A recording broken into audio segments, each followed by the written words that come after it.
Okay, ready, Tony? Yes, ready. Ready, kissing scene. Magwa-walk out ka pa, ha? Uy, anong gagawin ko sa first part? Oh my goodness, walang talking. 1, 2, then boogie. Okay, Direk, we're ready. Direk, may attitude problem. Sorry. Oh!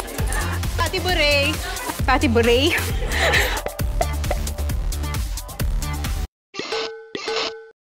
Coke Zero. Great taste na? Zero sugar pa. Have it all. Cut! Tony, good take!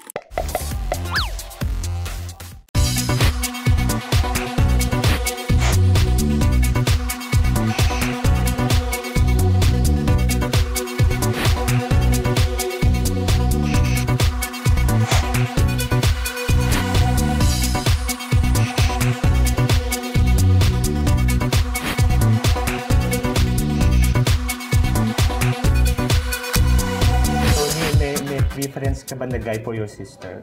Given the chance kung sinong gusto mong lalaki para maging boyfriend niya? Kasi hindi ko naman madidiktahan ng kapatid ko kung sino magugustuhan niya eh.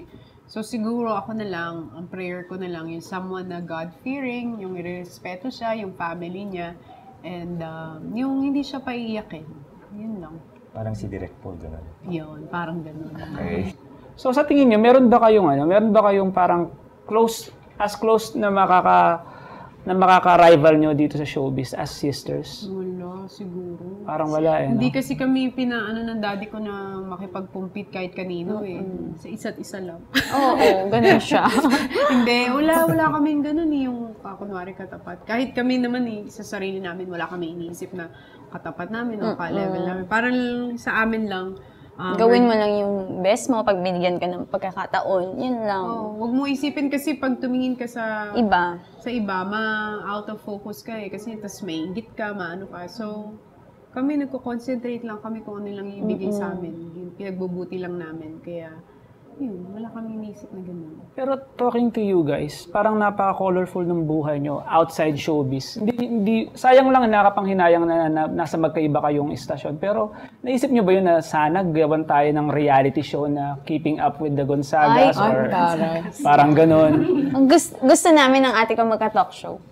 Pangarap namin yun nung bata kami. Nung nanonood pa kami nung sis. Magkakapatid. Kunwari, kaming dalawa, sis. Yes. Okay, nag-MTV tayo. Yes. DJ kami.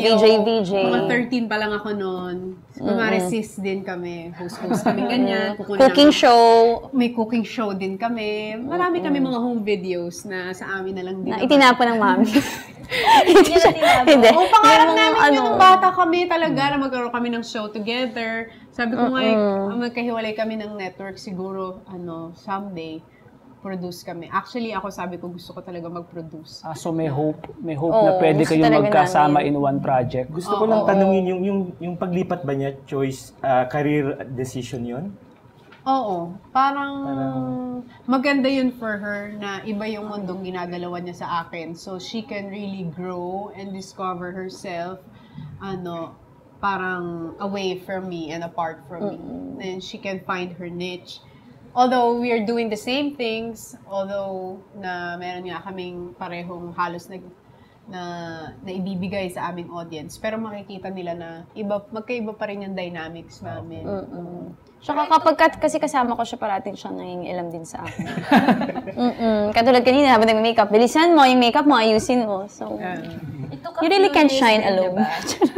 Ito ka few years din bago siya pumasok. So, paano nangyari? In-encourage mo ba siya? O parang gusto niya lang talagang... Accident yung sa kanya. Kasi po, lagi yung kasama siya dun sa show niya, may One and Only. Tsaka tapos yung EP niya, si Miss Dagang, nakakasama ako off-cam. So, nung nagkaroon sila ng sitcom na Let's Go, tinanong ako, tara mag-audition ka. Dahil lagi lang ako kasama ng ate ko. So, nag-audition siya, tapos nakapasa. Tapos, yun, from there, small roles, bit roles, tapos nag-improve. Tapos sabi ko nga sa kanya, mas maganda yung step by step, yung hindi yung pagpasok mo, ibibigay sa'yo lahat in a silver platter.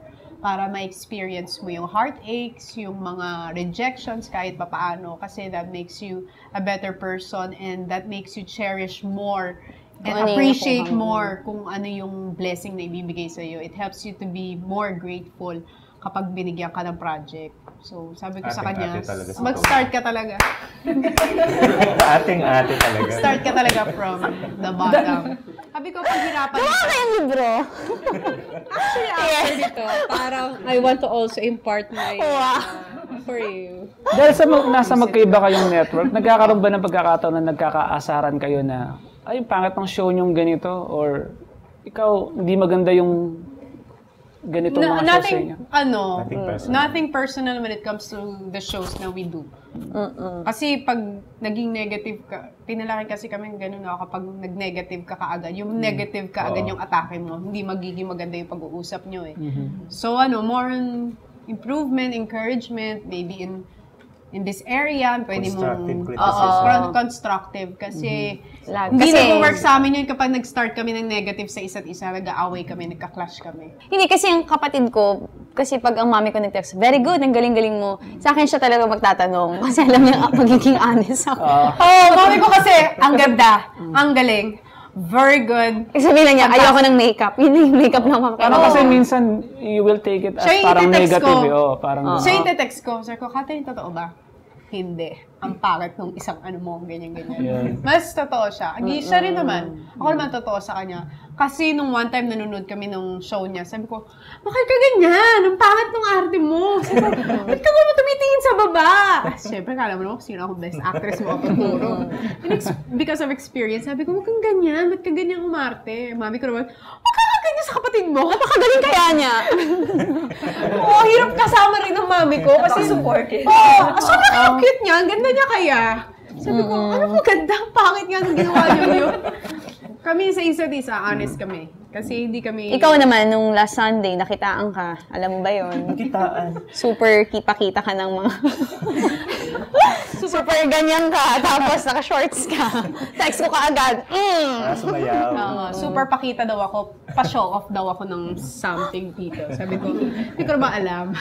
At least honest siya. Kasi At least, ko mami diba? ko, mami, may nakita ka ba? Wala, ang ganda, okay. Best performance. Ikaw lang talaga. Sexy ikaw ka. na. Sabi ko, hirap kausap nito. Text ko na lang si Catherine. siya honest siya eh. So, yun. So you always rely dun sa ganong pagiging honest nyo sa isa't isa? Oo. Minsan pag sobrang masakit na yung sasabihin niya, text naman ako sa mami ko to Yun nga. ma-lift up naman ako ng konti. Tapos, i-forward naman yung mga text ko sa mami ko. Tapos ang mami ko, susugurin naman ako, ikaw naman, next time! Huwag ka naman ganun magsalita sa ate mo. Kasi pina-forward. Do you think kung nagkaroon kayo ng third sister, nasa 7 naman, para conquered na lahat ng networks? I think, daling ko muna siya sa PDV4. Para mas Meron pa ba nun? Government channel. Bago siya nilipat. Bago siya mag-7. Hindi ko alam. Siguro mahirap pag tatlo kaming siguro nasa industry. Hindi nyo winish Baka sumakit na- na yung ulo ko. Hindi nyo winish na sa... Ano kaya kung nagkaroon tayo ng third sister? Gusto namin kapag lalaki. Oo. Gusto namin sana Kasi lalaki. inisip namin, mas spoil namin kasi kung bata siya, tapos siya lang yung lalaki. Wala eh. Kasi kung babae, kaagaw ko na naman sa damit.